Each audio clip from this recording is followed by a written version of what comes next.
I'm joined now by Ted Alemayhu. He's the founder and president of U.S. Doctors for Africa, joining us from California. Ted, it seems like yesterday when I was interviewing you about this disease, but it was actually 2014, as you'll recall. You were here in D.C. testifying before Congress with Dr. Kent Brantley, the Ebola survivor. You said to lawmakers at that time that the Ebola virus does not discriminate. It's killing babies, it's killing mothers, it's killing fathers, doctors and nurses, and anyone else in its way. You've seen this before, you've sounded the alarm. How serious is this situation now? Well, Mike, and first and foremost, I think I want to thank you and CCTV for bringing this very, very, very important information to not only to your audience who are all over the world. This is truly, truly devastating news for the DRC and countries around that particular country, and in fact, for the continent, for the continent itself. The situation, once again, is serious, okay? It's serious enough that the World Health Organization has declared as a global emergency so that, not only the African countries can take the proper action and precautions to protect their citizens and people who otherwise be vulnerable for this deadly virus, but also the global community to once again come together and assist these particular countries with all the technical and financial and healthcare support that they desperately need.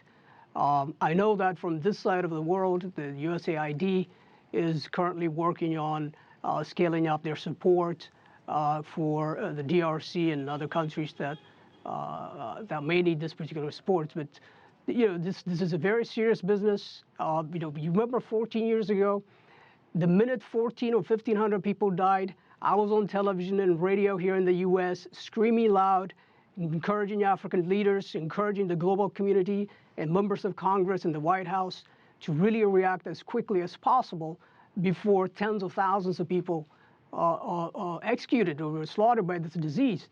And unfortunately, 11,000 people died during that period of time before the world community reacted.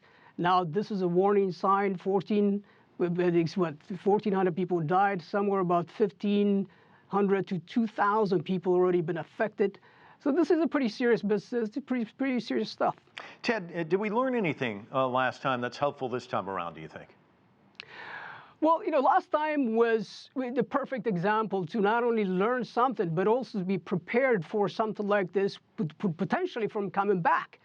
And what happened last time, 2014 and 15, during that time, the world was not ready for this. Certainly America was not ready, let alone the whole continent of Africa. So we witnessed that Africans were just going all over the place and trying to figure this thing out, and the global community was new to this particular virus, and they were very, very terrified that they didn't want this particular case to come into their own country. So everybody was quite defensive, including countries within the African continent. But luckily, I think with the media's incredible awareness campaign and the African Union getting involved and the presidents of the African nations and the global community rallying behind this particular devastating, really, disease, that they were able to contain it. Now, we need the same kind of mobilization of forces around the world before this thing gets out of control. And 3 months down the road, we're going to be talking about 10,000 people died of this very, very vicious disease. So this is the right time. And in 2014, we were talking about Liberia, Sierra Leone, Guinea. This is a disease that doesn't know borders as well. So you hear people from Kinshasa very worried about closing of the borders. That's a real concern, isn't it? Yeah, absolutely. I mean, in a way, you don't really blame them because they're terrified. They're terrified. And I think what the African Union and the CDC, and particularly African nations, need to declare an emergency meeting immediately, and therefore, they're able to assist each other, whatever resources that they have available. The very first thing that they need to do is deploy as much information as possible, culturally sensitive information, so that the people are aware. They're not terrified, but they're very cautious. They need to be very cautious and really work with the healthcare community.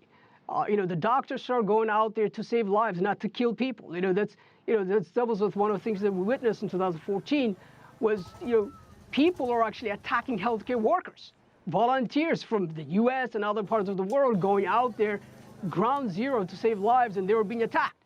So that's not because the people are bad. It's just that they were not properly informed of the situation. Now we have the perfect opportunity to not only very strategically educate the people on the ground, but also start deploying this very important life-saving resources and technical support on the DRC, and before it goes to neighboring countries, then all of a sudden, tens of thousands of people might be wiped out. So we don't want that. Ted, briefly, if you can, what's your greatest fear at this moment?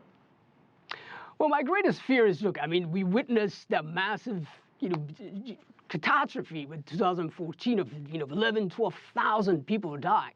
And I believe that we learned something, that what we learned is to be able to not be reactive, but proactive to this situation. So, but my fear is if the African nations are not mobilizing themselves and start supporting each other, then everybody's going to be terrified to start, blocking roads and borders and what have you. That's not going to be, it's not going to be effective. We just need to go out and control this thing and get it over with. And I know that we're going to be, certainly I'm going to be reaching out here in Washington, as I did before, not only members of Congress, and I think even the White House and President Trump and others need to be very well informed and really be as generous as they can be to help the African people, and we really need that. Ted Alemayhu, we're going to leave it there. Thanks so much for joining us from Los Angeles.